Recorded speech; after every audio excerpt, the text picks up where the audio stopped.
Les croyants ont besoin de maîtrise de soi parce que le monde extérieur et les forces intérieures continuent d'attaquer. Romains 7, 21, 25. Comme une ville vulnérable, nous devons avoir des défenses. Un mur autour d'une ancienne ville a été conçu pour empêcher l'ennemi d'entrer. Des juges aux portes déterminés qui devaient être autorisés à entrer et qui devaient être autorisés à ne pas entrer, devaient rester à l'extérieur. Des soldats et des portes ont fait respecter ces décisions. Dans nos vies, ces défenses doivent inclure la maîtrise de soi, qui mène naturellement à la persévérance. 2 Pierre 1,6. Car nous valorisons le bien à long terme plutôt que la gratification. La connaissance avec la maîtrise de soi avec la persévérance avec la piété.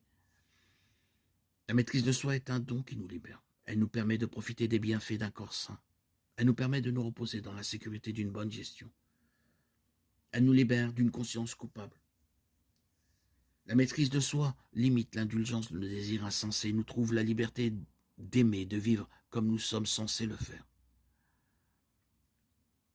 Lorsque nous sommes sauvés par le sacrifice du Christ, nous sommes libres. Cette liberté comprend entre autres choses la libération du péché. Notre vieil homme a été crucifié avec lui afin que le corps du péché soit détruit pour que nous ne soyons plus esclaves du péché. Romains 6, 6. Maintenant, comme l'Esprit nous donne la maîtrise de soi, nous pouvons donc refuser le péché.